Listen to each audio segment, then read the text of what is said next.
Today's video is a quick tutorial on how to use Flight Simulator Economy.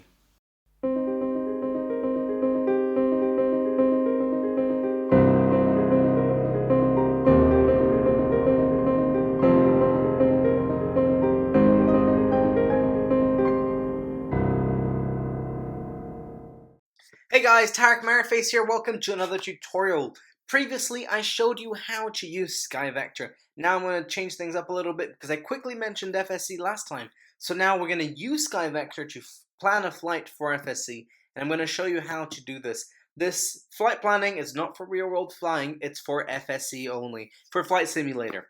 Anyways, let's start with the fact that I do not have a proper microphone. My computer is going to start whining in a bit as I record this increasingly growing file-sized video, if you know what I'm saying.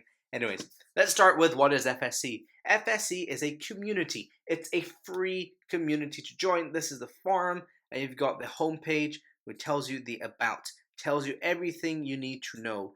And guys, read this. It's great.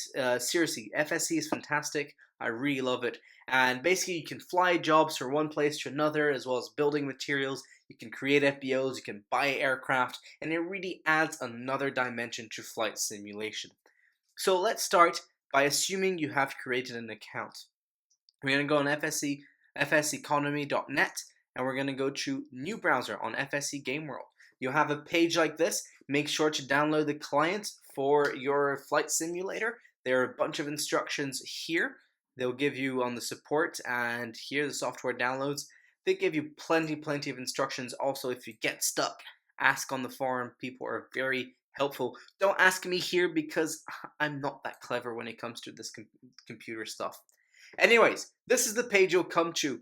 You'll be logged in as your user account, and these will be zero. The advantage of having a bank, all your money in the bank, is that it gives you a bit of interest.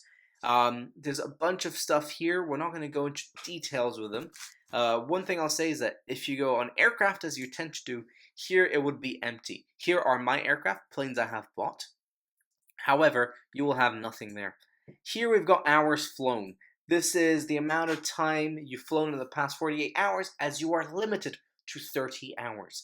Now you can time accelerate up to time 16 on the sim if you're using FSX. However, this will take into account the time flown, not the time you spend on your PC. So if you, for example, time accelerate and you flew only 20 minutes on your sim, but the in-game time was 2 hours, then it will be 2 hours on time flown. And when you click here, every flight or the amount of duration of every flight will be here, and it will tell you in how long you get that time back. Sorry about that. That's my computer talking to me. And you get that time back in X amount of hours and X amount of minutes. Anyways, so you first arrive at this page. What do you do next? One really cool thing is this. Sorry, I'm just going to show you this really quick, because this shows you where people are flying right now.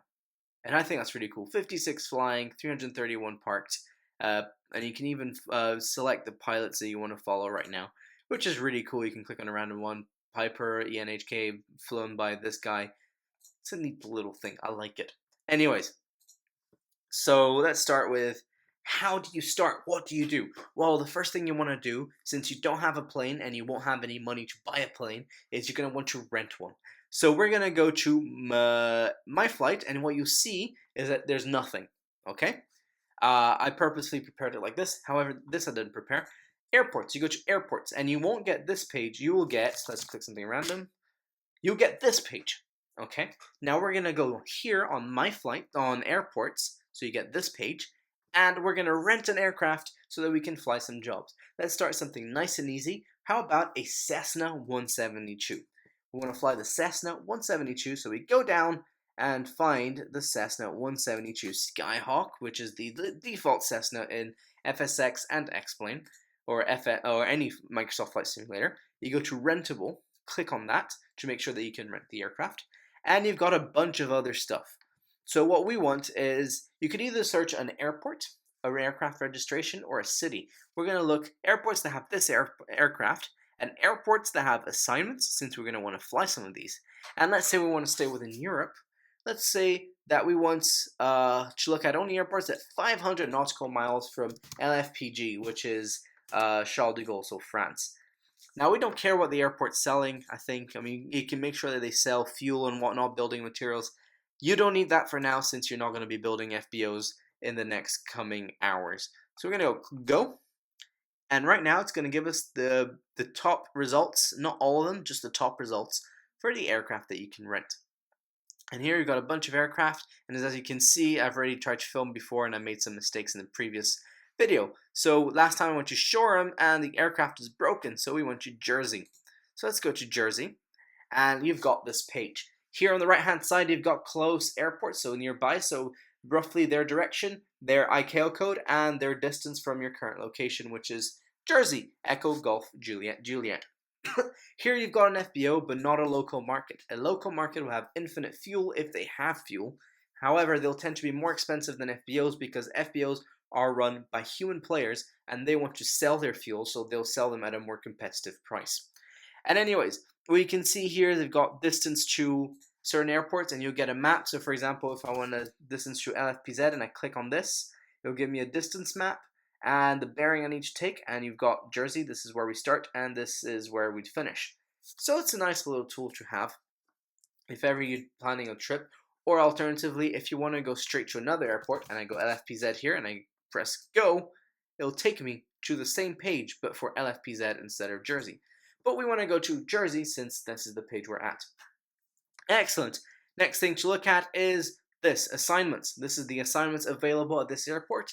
This is the pay you'll get. This is where it's from, which is from Jersey itself, the destination, the distance, the bearing to reach the destination, the cargo involved, the type, and the aircraft that is tied to the job, which normally rarely happens. It's only for some of the for the job-only airlines. A bit of a long story. We'll go into that another time. And how long it'll take before it expires. And this is the action group for aircraft. Excellent. So we'll go down. And here we'll have the aircraft page. Now this is what we're interested in. Not every aircraft in the sim world is rentable. Here we're lucky because every single aircraft here can be rented. Now we've got two Beechcraft King Air 350s. You've got the Cessna that they have land, the PA-23, and a Premier 1. We're interested in the Cessna, but let's look at these things first. As you can see, you've got the ID, so this in this case it's the immatriculation, and here you've got asterisks next to a few. Those, when it's an asterisk, as you can see here, it's owned by a player. It's privately owned. When it's not, it means it's a system-generated aircraft. When it's got an FS, it means it's for sale, as you can see here. Now, you see equipment here. This will tell you that if it says IFR AP, if it has AP, it means it'll have autopilot, but basic autopilot. If it's got IFR, it means the autopilot will work with the basic navigation systems. So it will work with like the VOR and the ILS. One thing I'll say is that the client will disable these systems if your aircraft have them in the sim until you buy the equipment on the simulator. It will only disable them for the flight where the client is active. It won't disable it overall. Don't worry about that. And here you've got also GPS. So this Cessna will have the autopilot and it will couple with your VORs and stuff, but it will not couple with the GPS. The owner would have to pay for that, or in this case, the system, and it didn't. We have to know this because it helps us for preparing the flight. Anyway, its home is EGLL, which I do not know where it is, so we can click this in a new link tab to find out. That is Heathrow. I should know that. That's embarrassing of me. Anyways, and here you've got the rental prices, $94 for dry and $132 for wet. For dry, you pay when you land for only the fuel you used, and for wet, you pay just for the hour. So if you're really bad with fuel management, especially for bigger airplanes, you're better off with renting wet and just giving it full throttle. If you're quite good with fuel management, go for dry, as overall it becomes cheaper. It's all about a balance about. If you're really good at minimizing the fuel flow, then it's better to use that. Anyway, we're going to rent dry. And we're going to click here, rent to dry Cessna 172. Before we do that, bonus. Now, the bonus is basically, as you fly an aircraft closer to its home airfield, so in this case, Heathrow, you'll get a bonus on top of the assignments you got. Or you get a deduction from the rental cost. So if you move closer, if you move further away, you will get a cost increase. So if I were to decide to fly south, I would get a additional bonus penalty of $75 for every 100 nautical miles I fly further away from Heathrow. In this case, I'm going to fly closer, so if I fly 100 nautical miles closer to Heathrow, I'll get a $75 extra in my account. So this is a good premise for example, ferrying businesses. So let's go to Rent Drive. So you go back to this page, and suddenly what you'll see is that the aircraft is locked because we are now renting it. By the way, the rent time is only for the time you fly, not for the time that you have the aircraft locked. So we can take our time on this. Relax, breathe. So now we go to My Flight.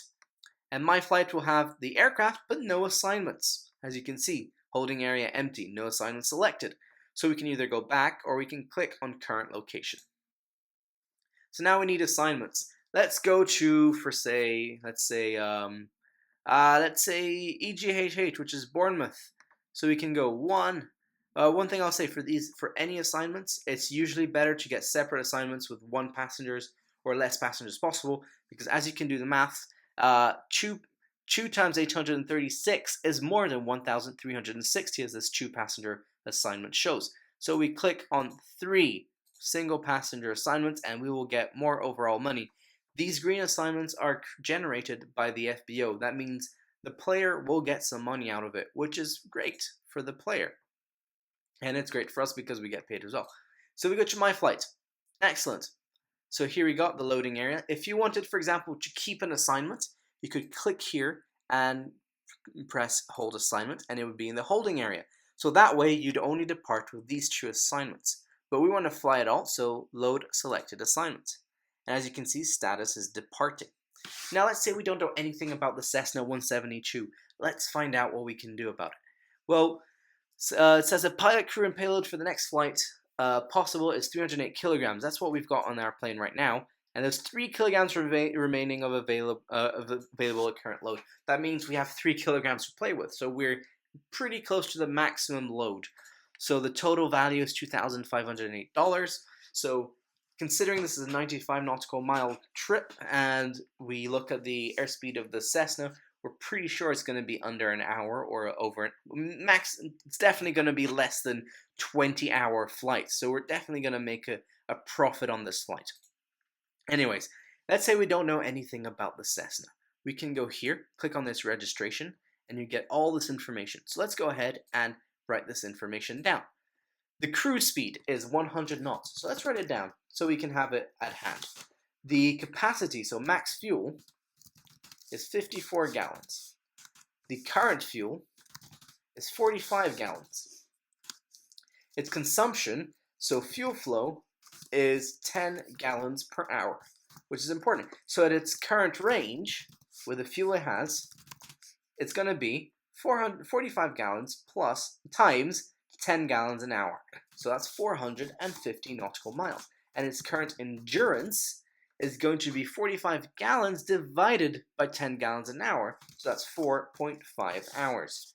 Great. So we've got a basic information about the Cessna. And again, we've got all the equipment information. We know that it won't tie in with a GPS. This stuff, don't worry too much about it. You'll only need to worry more about it when you start owning aircraft. So let's go back. And we've got this flight. So now we need to plan the flight. So let's go to Skyvector. Oh, that's Skyvector. Especially since Skyvector recently changed. So we can look at some of these changes. For instance, it automatically calculates all the weather stuff. So, as you can see, the flight plan has a different format. You can change it by clicking here. And it'll bring in a slightly different format. Now we're going to start at EGJJ, which is Shoreham. So we're going to departure. I Control-C, Control-V. And we're going to do EGHH. So when you go back, you'll see that it'll have did not reach altitude. That's fine. It will automatically center on Shoreham, so let it load. And there it is. Shoreham's right in there. I know you can't see it because it's an island. There it is. And Bournemouth. So we're going to press here, HH, enter. And there's a straight line. Perfect. Now we're 100 knots. That's great. And an altitude of 3,000 feet sounds about right. So we've got this direct true line. Let's make the flight more fun. We're going to go to the NDB. Why not? That's right there. And let's fly along the coast and go around the city of Shoreham. That way we don't have to fly over the city and piss people off. So click here. So you got the option of Bournemouth, sorry, I can't talk about the waypoints for world low and world high intersects. We don't need these VFR, so you can use these two for IFR planning. So we'll go here, click GPS. Let's zoom in a little more, and then we can go here to the edge of the harbor. Obviously, we're not looking at the fact that you wouldn't fly to Bournemouth in a Cessna 172, but whatever. And here, there you go. We fly around the city because we're nice. We don't want to bother the people with the noise. And you've got this flight plan. Distance of 114.7 and an ETE of 1 hour and 40 minutes. Now, 1 hour and 40 minutes, let's say 1 hour 45 for the sake of it, so 1.75 hours. So if we go here, we'll say trip time is going to be 1.75 hours. And now we can put here fuel requirements right above, because now we can calculate the fuel we need. Now this is great. Doesn't look great in a way. If you want a nav log right there on the page, you can click up here and you have a quick nav log. I prefer doing this. Clicking on here, nav log, and you'll have a page with all the nav log made. We've got the top of this climb and top of descent. You got with user fixed points. That's the GPS points we used. You've got the NDB with a frequency. This would be the same for any VORs you get in the way. You've got the route altitudes. You've got the wind directions, the temperature deviations, the true air speeds, the tracks, the true headings, the magnetic headings, the ground speed, the distances, and the times, estimated times for the flight with the current leg and total leg. So that's really useful. So let's go back here. So here you got the flight. Excellent. So we got 1 hour 40. We said it was 1:45. So to make it a nice easy, that's training exercises. That's not for us. There you go. Trip time. Now let's add extra requirements. Let's say taxiing, startup, and shut down, that kind of stuff. Let's add and contingent. Let's extra fuel. We'll say 20 minutes or 0.35. So that's or 33. That's roughly 20 minutes of hours of fuel. This is in hours, so let's put hours. There you go. And we've got the reserve, which is legally, I think, is 20. It's 20 in Europe, but people tend to use 30. Let's say 30 minutes, so 0.5 hours. And then contingency, we like being safe, don't we? So we'll add another half hour of fuel just to be safe. And contingency not spelled properly. Okay, so that's a total of 1.75. So let's take out our the handy calculator. 1.75 plus 0.33 plus 0.5 and 0.5 is 1 is 3.08 hours of fuel. Excellent. So now we need to convert that into fuel in quantity, so fuel volume, because that's the amount we need. And we know that it's 10 gallons per hour, so 3.08 times 10 is 30.8 gallons. That is the minimum requirement. So minimum fuel, that's min fuel, is 30.8 gallons. Now we have 45, so we're more than good to go. And there you go. You can do this flight. We know it's going to take about 1 hour 40 minutes. If you're doing flight FS packs, just add 10 minutes, 1 hour 50 minutes, and that will be a very good estimation to how long it will take to get there. If you're using, note, a real world weather, because these calculations, as you might have noticed, are using the winds, and as you can see, that's why the flight is going to take 2 hours to do about 100 nautical miles. This is an aircraft that flies at 100 nautical miles an hour, so nautical miles, sorry, not nautical miles an hour, 100 nautical miles. So really, this should be more like an hour and something. But there's strong headwinds. So there you go. If you don't wanna use this time, then just simply take this and divide it by 100, and that'll give you the no winds time. Nice and easy. All right, so that's it. You're ready to go. Go in your flight sim, start the client, and take off. Well, that's it for me today, guys. Before I leave, though, if you're really into flight sim and you're learning stuff, Well, you can watch a YouTuber who's also learning stuff and is actually doing a really good job, and that is Hippo J Bob. Fantastic job flying. Got a bunch of exciting add-ons, including FS packs. Really recommend watching Hippo J Bob stuff. Not only is there flight sim on that channel, but there's also there's GTA and there's other sims. I'm trying to think of some. I don't know the names, like the fire rescue ones, and there's also a bunch of other really cool videos. And it's definitely worth checking out. Hable J Bob. So I've got a link for you now, and just have a look. Definitely recommend watching that, especially if you like my channel. You'll definitely like theirs. Anyways, if you like this video, please make sure to subscribe on my channel as well, and share. That share button is what really helps me. Anyways, I'm Tarek Merryface. I'll see you guys next time, and happy flying.